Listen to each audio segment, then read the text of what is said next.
Voltaire, siglo XVIII. Bueno, hoy vamos a hablar acerca de Voltaire.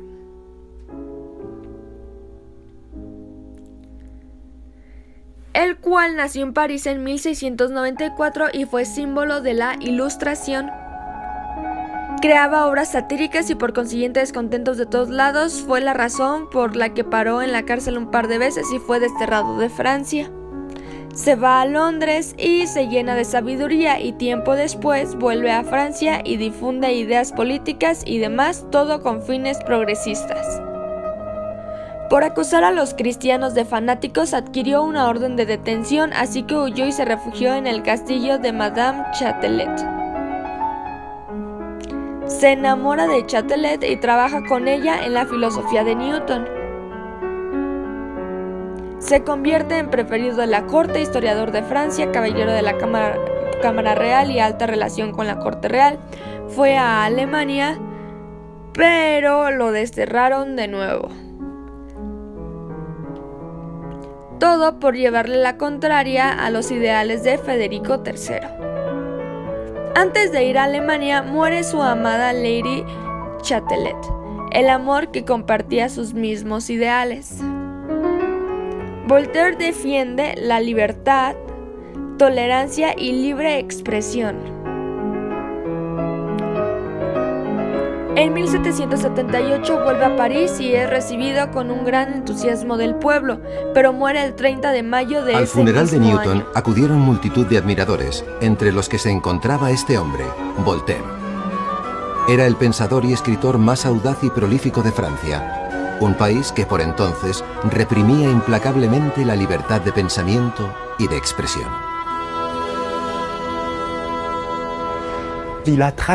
Pasó como un meteoro por la época de la Ilustración y representa la figura del intelectual por excelencia.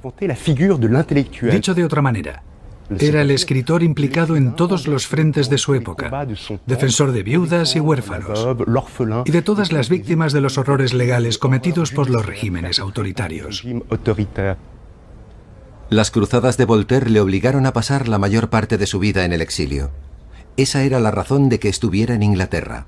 El funeral de estado de Newton le causó una profunda impresión. En Francia solamente se honraba de esa manera a los aristócratas, y la investigación científica estaba estrictamente controlada por una intolerante Iglesia católica. La mayor batalla librada por Voltaire fue sin duda la batalla contra la intolerancia.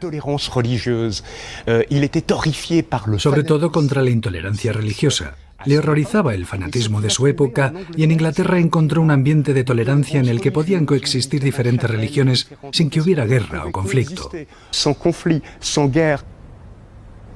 Una frase de su obra Cartas filosóficas resume admirablemente, en mi opinión, la atmósfera que encontró allí. Si en Inglaterra no hubiera más que una religión, se podría temer el despotismo. Si hubiera dos, las gentes se degollarían mutuamente. Pero hay 30 y todos viven en paz y dichosos.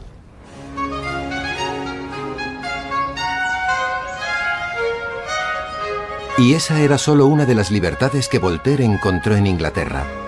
40 años antes, la monarquía absoluta británica había sido obligada por el pueblo a transigir con algunos elementos de la democracia y la representación política. Desde la promulgación de la Carta de Derechos de 1689, el derecho británico proclama la separación de los poderes ejecutivo, legislativo y judicial. Los poderes del rey estaban limitados por el Parlamento, los jueces y los funcionarios públicos.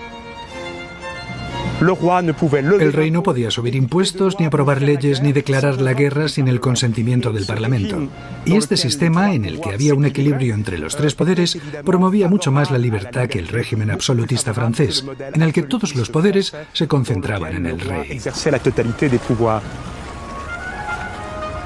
En Inglaterra, Voltaire encontró también la libertad, que a su juicio era la más importante de todas.